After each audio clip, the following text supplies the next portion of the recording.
রিজিক বৃদ্ধি বা রিজিকের মধ্যে যেন আল্লাহ তাআলা বরকত দান করেন, সেজন্য অনেকগুলো আমল আমরা করতে পারি। এর মধ্যে একটা হলো ঈমান এবং নেক আমল। আল্লাহ তাআলা বলেছেন, ওয়ালাউ আন্না আহলাল কুরা আমানু ওয়াত্তাকাউ লাফাতাহনা আলাইহিম বারাকাতিম মিনাস সামা। যদি কোনো জনপদের লোকেরা ঈমান আনে, তাকওয়া অবলম্বন করে, আল্লাহ তাআলা বলেছেন আসমান থেকেই বরকতের দুয়ার উন্মোচন করবেন। অতএব ঈমান এবং তাকওয়ার চর্চা করা, এটা হলো আমাদের রিজিক বৃদ্ধি এবং রিজিকের বরকতের একটি অন্যতম কারণ। দ্বিতীয়ত হলো ইস্তেগফার করা।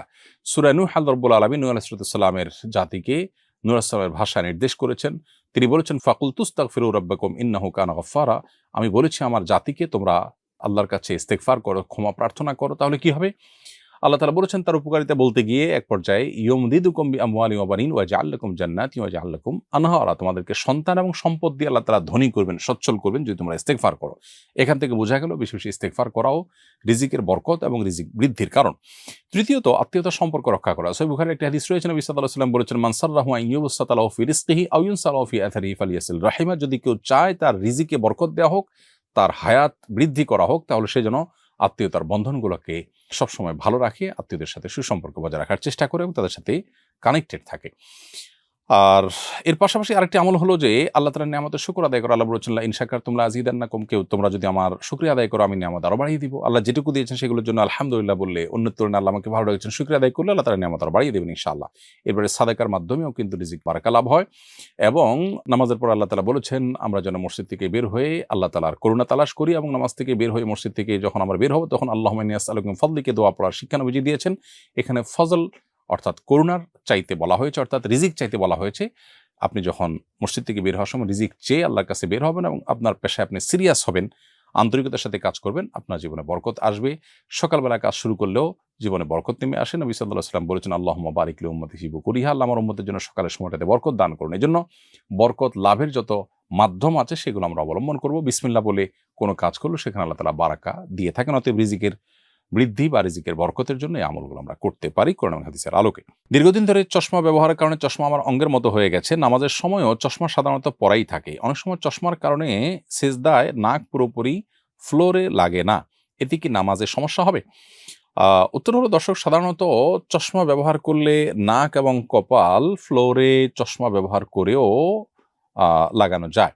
যদি আপনার চশমাটা এরকম হয় যে না, এই চশমা পরে সেজদা দিলে নাক অথবা কপাল যে কোনো একটা উপরে তুলে রাখতে হয়, নাক কপাল দুইটা সমান্তরালভাবে ফ্লোরে বা যে জায়গায় সেজদা দেন সেখানে লেগে থাকে না। চশমাটা যদি মাঝের অংশটা এত বেশি উঁচা হয়, তাহলে সেক্ষেত্রে সেই চশমা খুলে আপনাকে নামাজ পড়তে হবে। কারণ নবী করিম সাল্লাল্লাহু আলাইহি ওয়াসাল্লাম বলেছেন, উমিরতু আন আসজুদা আলা সাবআতি আযমিন। আমাকে 7টি অঙ্গের উপর বা 7টি হাড্ডির উপরে, শক্ত অঙ্গের উপরে সেজদা করতে নির্দেশ করা হয়েছে। এর মধ্যে একটা হলো নাক এবং কপাল। অতএব এটা সেজদায় মিশাতে হবে এবং লাগাতে হবে, তা না হলে কিন্তু আপনার সেজদা হবে না। নানার মৃত্যুর পর তার জানাজায় অনেক মানুষ হাজির হয়েছিলেন। লোকে এখনো বলাবলি করে অমুকের জানাজায় ফেরেশতারাও পড়েছে।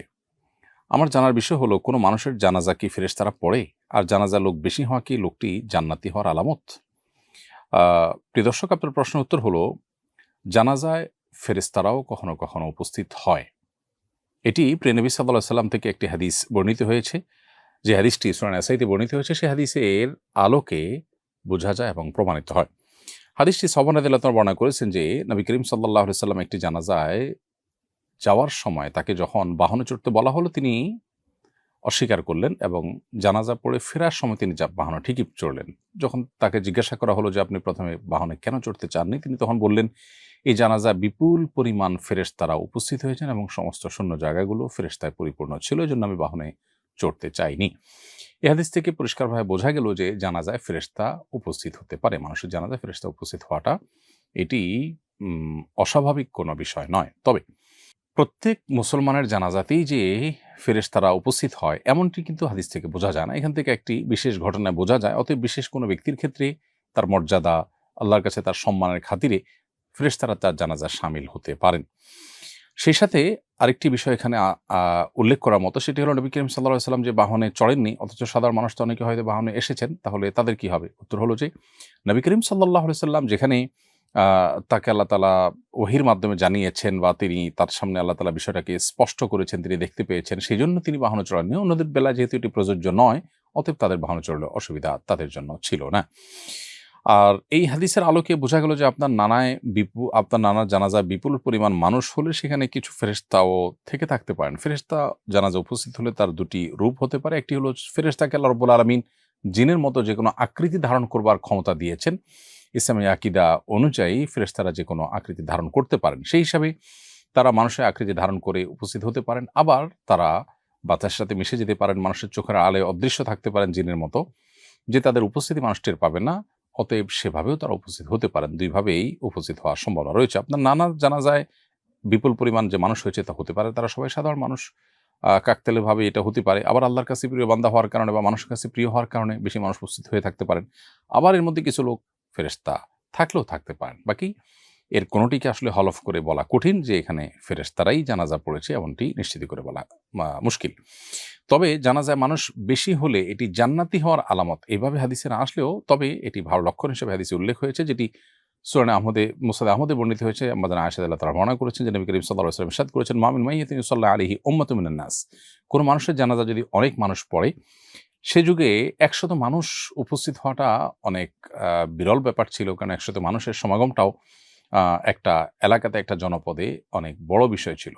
তো সেই ফিগারটা উল্লেখ করে আমাদের আয়েশা বর্ণিত হাদিসে নবী সাল্লাল্লাহু আলাইহি ওয়াসাল্লাম বলেছেন যে এরকম অনেক মানুষ উপস্থিত হয়ে ১০০ মানুষ উপস্থিত হয়ে যদি তার জন্য সুপারিশ করে, তাদের সুপারিশ গ্রহণ করা হয়। তার মানে বেশি মানুষ মুসলমানদের জানাজাতে শামিল হলে কোনো ব্যক্তির, সেটি তার পক্ষে আল্লাহ তাআলার দরবারে যে সুপারিশ করা হয় সেটি কবুল হওয়ার লক্ষণ বা আলামত। এটি সৌভাগ্যবান মানুষের একটি চিহ্ন বলা যেতে পারে। তবে চিহ্ন বা আলামত দিয়েই সবসময় মানুষের চূড়ান্ত ফয়সালা করা যায় না।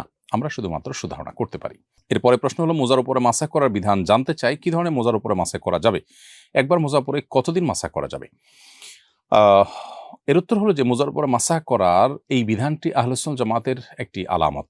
যারা জান্নাতের পথযাত্রী এবং নবী সাল্লাল্লাহু আলাইহি ওয়াসাল্লামের ভাষায় যারা হকপন্থী এবং নবী সাল্লাল্লাহু আলাইহি ওয়াসাল্লামের ভাষায় যারা সাহায্যপ্রাপ্ত দল এবং যারা ফিরকায়ে নাজিয়াহ বা আখিরাতে মুক্তি পাবে, সেই মানুষগুলোর বৈশিষ্ট্য হলো তারা আহলুস সুন্নাহ ওয়াল জামাআহ, সুন্নাতে রাসূলের অনুসারী এবং সাহাবায়ে কেরামের জামাতের অনুসারী। তাদের একটা বৈশিষ্ট্য হলো তারা মুজার উপরে মাসা করাকে জায়েজ মনে করে। অর্থাৎ একজন মানুষ পূর্ণাঙ্গ ওযু করার পর, যে ওযুতে হাত মুখ ধুয়েছেন, পাও ধুয়েছেন, মাথা মাসা করেছেন, পূর্ণাঙ্গ ওযু হয়েছে, ওযু অবস্থায় তিনি যদি মুজা পরেন এবং সেটা পরে তিনি যদি ২৪ ঘন্টা পর্যন্ত এটা পরিধান করা অবস্থা থাকেন, না খোলেন, তাহলে এর মধ্যে যতবার তিনি ওযু করবেন, পাও ধোয়ার জায়গায় পাও না ধুয়ে ভিজা হাত পায়ের উপরে মুজার উপরে মাসাহ করে নিলেই হবে। উপরের অংশে শুধু একটু টেনে নিলেই চলবে, ২ পায়ে ২ বার ২ হাত দিয়ে। তো এইভাবে যদি আমরা মাসা করি তাহলে ইনশাআল্লাহ মুজার উপরে মাসাহ করা হয়ে যাবে। কিন্তু এই মুজাটি ফুকাহে হানাফির মতে চামড়ার মোজা হতে হবে, অথবা কাপড়ের মোজা হলে এমন কাপড়ের মোজা হতে পারে যেটা চামড়ার মোজার মতোই পারপাস সার্ভ করে, যেটা পরে ৩ মাইল পর্যন্ত হাঁটা যায়, বহুদূর পর্যন্ত হাঁটা যায়। অথবা এবং সেই সাথে মোজার উপরে যেরকম চামড়া মোজার উপরে পানি দিলে যেরকম পায়ে লাগে না, এই মোজার উপরে পানি দিলে এটা পায়ে লাগবে না। আজকাল যে সমস্ত আপনার সুতার মোজা পাওয়া যায় বা কাপড়ের মোজা পাওয়া যায়, সে সমস্ত মোজাগুলো আসলে এই পারপাস সার্ভ করে না। এই জন্য ফুকাহে হানাফির মতে এই মোজার উপর মাসা করা চলবে না। যদি এ সম্পর্কে সৌদির উলামা ইকরাম বা হাম্বলী মাযহাবের উলামা ইকরাম তাদের মত ভিন্ন, তারা মনে করেন যে এই মোজাগুলোর উপরে মাসা করা চলবে।